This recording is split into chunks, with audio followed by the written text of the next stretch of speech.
All right, what's up, everybody? This is Edward back.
If y'all can hear me,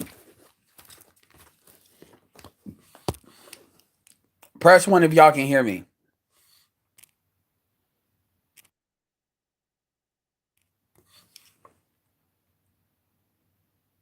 Okay, thanks. So anyway, like I was saying, I'll keep my microphone off. Trying to clear my throat. But anyway, so I like the format. I like the format. That clubhouse thing thinks that will actually do well. If we can make that into a YouTube channel or something like or a YouTube page like video, that format does well for like how we go about doing things. So I definitely might check it out.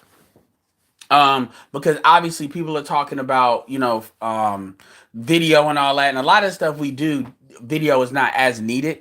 So I'm gonna be very interested to check that out, and I like the format that I created, like I said. But for the most part, when you look at just sticking to the points as to where the manosphere is trying to push the conversation, Kevin did a great job. He really did. And he got hit with the arrows he got hit with. I may actually do a play-by-play on it just to help promote it more, because I think it was a good conversation. I got to give the dude from the roommates credit. For the most part, he was on. For the most part, he was on point. He was on point. He wasn't trying to, like balance it out for the sake of balancing it out. He was on point. And I think he had to be being that he was in the presence of men that you can't say they're not doing this, they're not doing that, or they don't have experience. It was great. But let's go through a couple of little things. So the first things first, the way it starts in the first 8 minutes, you had a female. I'm gonna call her, wannabe K Michelle. So she kind of had that K Michelle look, but a little bit lighter, light skin. And again, the one that went the most off the rails was a light skinned chick. I like to call that out because people like act like we give them a pass and we don't. She clearly was bothered about the video and she wanted to just tell him off because she felt some type of way. And long story short, her story ended with her being removed from the panel before she can even rev that up, which is funny because some of the women was like, you wrong for that. But it's like, okay, so you wrong for that when a lot of people were saying that's what he should have did with the woman that was on the video. But going back into her thing a little bit, what happened was she was just so hung up on how he said it. It had to be how he said it. And Kevin used a lot of this as good talking points. He reinforced the talking points that was on the show. And he reinforced the talking points that a lot of dudes that come at this in good faith say. He reinforced it. He used it. He sometimes took what they said, asked them questions, flipped it. It was not like a lot of you all may think it's like a conversation. It's not like it is a conversation, but it was also taking what they were saying. And it wasn't just about the video, even though that was a backdrop of a lot of things. It wasn't really that wasn't mostly what was talked about, but that was referenced as far as how women reacted to it. And as far as the first woman it was on, the biggest issue, and it was even a couple of females, it was a lot of females that was supporting, it was females that was, helping out, but she wanted to call him a narcissist, and she used, like, when he was mentioning Simon Cowell, a way to call him a narcissist.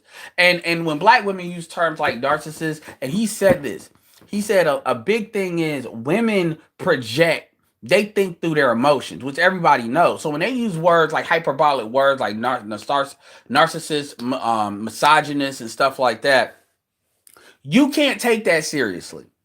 Because you have to process that through the emotional state that they're in or how they feel about whatever situation they're speaking at to.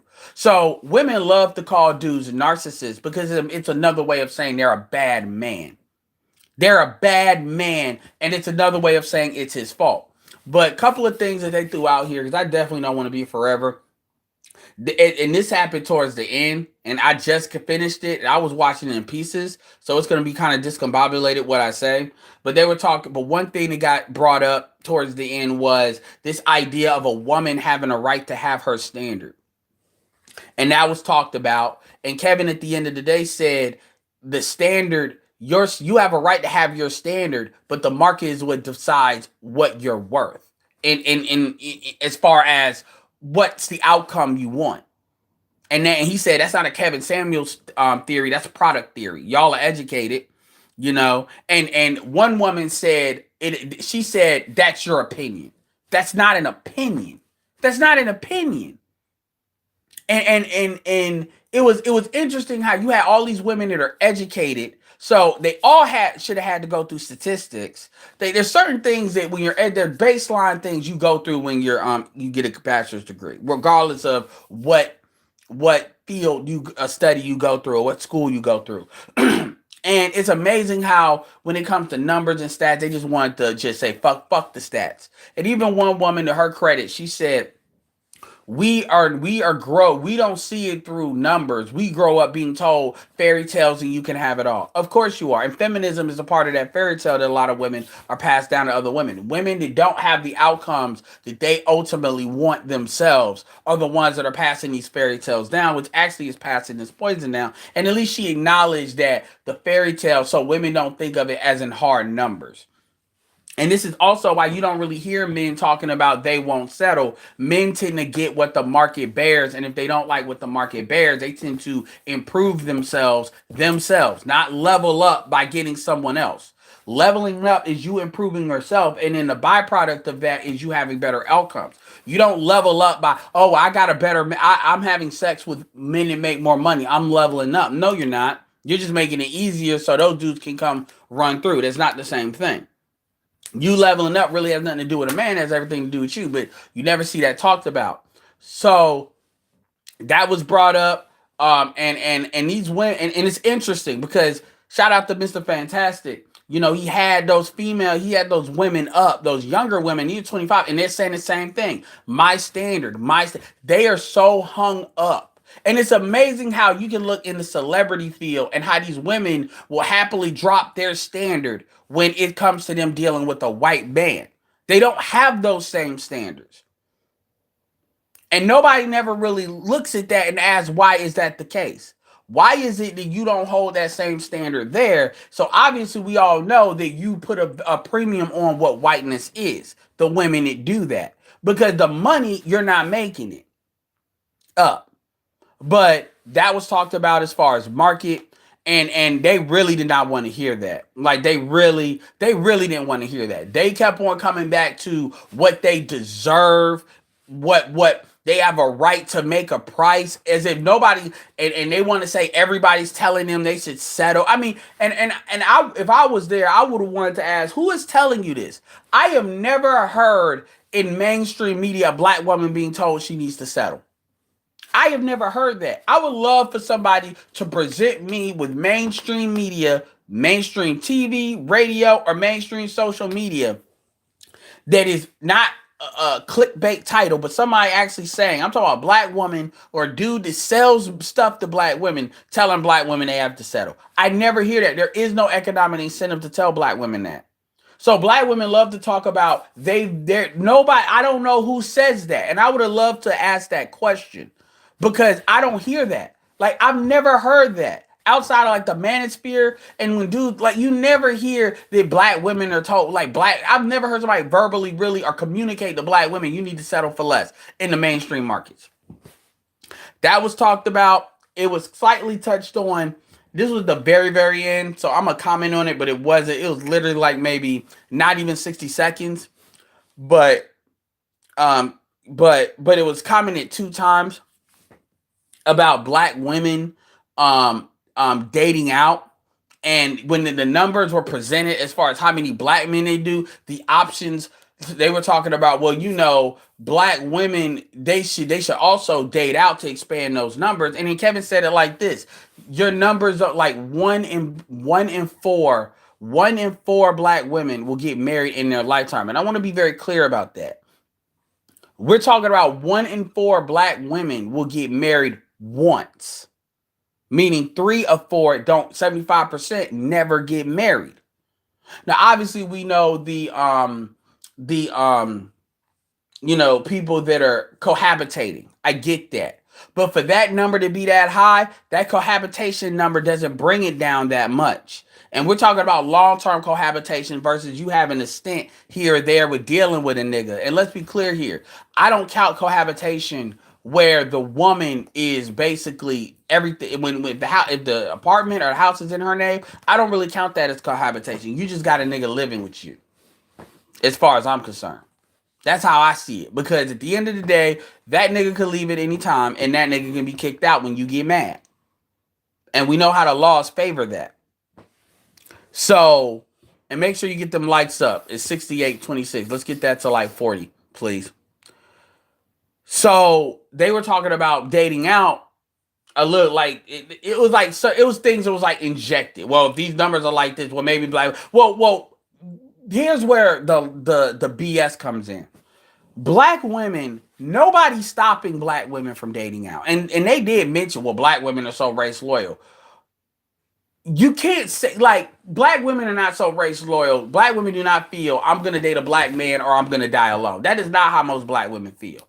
So this idea of race loyal, black women are so race loyal to the extent of being a dying, that's of being in their elder years alone. but there's this whole market they can go get as a group, right? That's crazy. And but that's the narrative. And that's the narrative that some of them was trying to put out there in a couple of moments that they put out there. Again, I don't want to make that like that was a big thing because it wasn't. Um and Kevin said straight up, he said, man, he really said he said, man, what they ain't checking for you like that. Yo, like y'all numbers do not increase when you count dating out. And the truth is the stats show that black women have been with black white men 5%. That number hasn't moved that high. That number has stayed very, very steady. Very, very steady.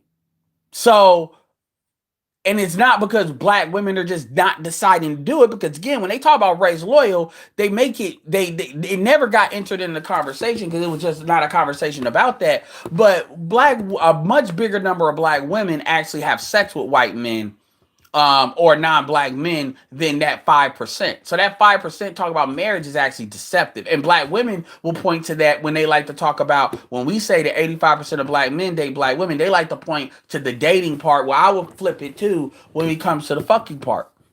A much bigger percentage of black women fuck on non-black men than that 5% will have you believe.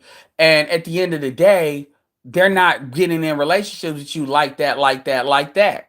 It's not to the point where you can see it on TV, but that's not really what's happening in real life in the bigger numbers. It's just not. Black men are a lot more in danger of being absorbed by other races of women as a group than black women are. And that's not debatable. It's really not. I mean, the market, everybody knows the market. People wouldn't be talking about colorism if they believe that was true. So the reason why I'm even commenting on that real quick is because the thing is, nobody's stopping black women from dating out. Black women have this like mentality. See, a lot of times, like what you saw in that clubhouse was there was these narratives, and then what they do is they try them out on Kevin to see how Kevin responds. And to Hassan's, Hasif's credit, I'm not trying to fuck up his name. I'm just call it the main roommates dude, because I'm not trying to disrespect him by fucking his name up. It's escaping me. So I'm gonna say the roommates dude. He did the main one. He did a good job. He did a good job when he did interject and not trying to pull that I'm gonna balance it out to balance it out. At the end of the day, this clubhouse was to help them, to enlighten them. It's not about making them do what black men want, because at the end of the day, black men are going to deal with what black men deal with. Another thing Kevin mentioned, he didn't mention Dennis by name, but he did mention the other folks that did like panels of men at that level. So we can't play the game. You can see them all. You see their offices. They make this and more. Some of them were millionaires, and they said what they want, and they were consistent. And they are black men, and they were consistent. And he mentioned that briefly, saying like, you don't have to just hear this from me. You can hear it. And he said he's uploading those videos. So that's gonna do really well. Oh man, that's probably gonna do really well for Dennis's stuff as well. And I will say it was this one dude that he tried to run it. What he tried to do was he tried to say, well, we just have to do a better job communicating with each other. And this was earlier in the conversation. He was like, well, men tend to want to escalate when really we should look to de-escalate. And Kevin diplomatically dealt with that. Let's just say that. It wasn't an issue. It wasn't meant to be confrontational, but he handled that. He didn't let that fly. He didn't let that slide. He said at the end of he didn't let that slide. I will say one of the funnier moments where it was this woman, her name was Brittany, where she said, she admitted that she had a temper, she had anger issues, and she tend to unload on black men. And then he was saying, well, why do you do that? And then she said, like, without hesitation, well, I'm a Sagittarius. So, and I was like, well, you fucking kidding me? I'm like, so you really just quoted astrology like that's like a scientific explanation as to why you do what you do. Nobody corrected that. Now I will say that Kevin did say, my mother, his aunts, all of them are Sagittarius. Literally all of them are Sagittarius. He even quoted like the dates as far as like November this to December this. And he said they all knew how to check that mouth when it came to that getting that check from that white man. And a lot of them knew how to calm down when they wanted to. So he diplomatically dealt with that, but she really, and then another thing too earlier in the conversation was because they were discussing the video more in the conversation earlier in the conversation. They just couldn't get off of how they felt. And they couldn't get off of how they felt. It was all about, and some women actually validated what Kevin was saying, and they went deeper into it. But they kept on saying like, "I understand you, but there is no but." It's like you're right, but because they wanted to, because the problem was the women wanted to say, I have the right to feel how I feel. I have a right to feel the way I feel about what you said to her. And the reality is, no, you don't. No, you don't. That's the truth. You don't.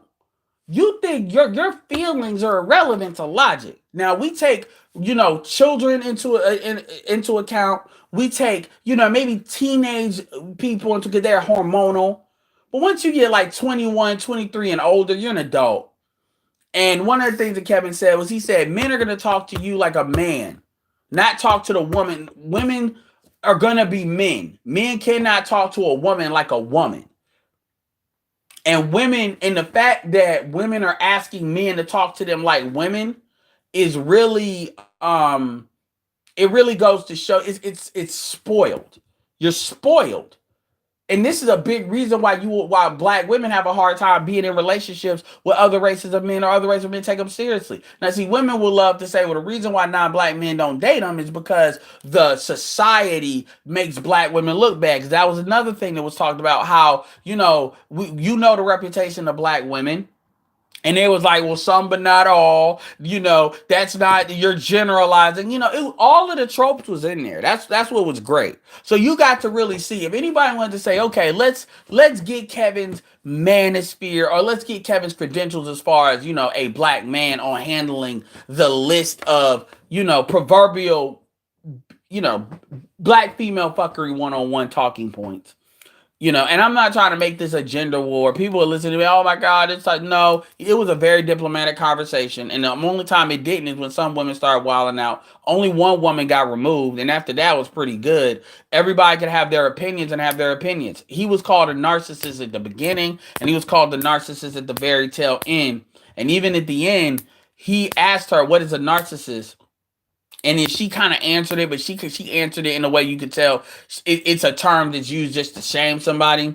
And then there was a mental health professional female on there, and she answered it, and she said the key thing is lack of empathy. And Kevin, again, there a lot of these women, they talk about they had dads, but it's like they don't know what tough love is. They really don't. And this is coming from a group that has a reputation for being strong, independent women. I don't need no man. So it was great. And it was great. It was great. It's the type of thing where if you deal with dudes that they have that like purple, red pill struggle, it's a good video to show them. I'm sure Bernard Riley's going to break it down.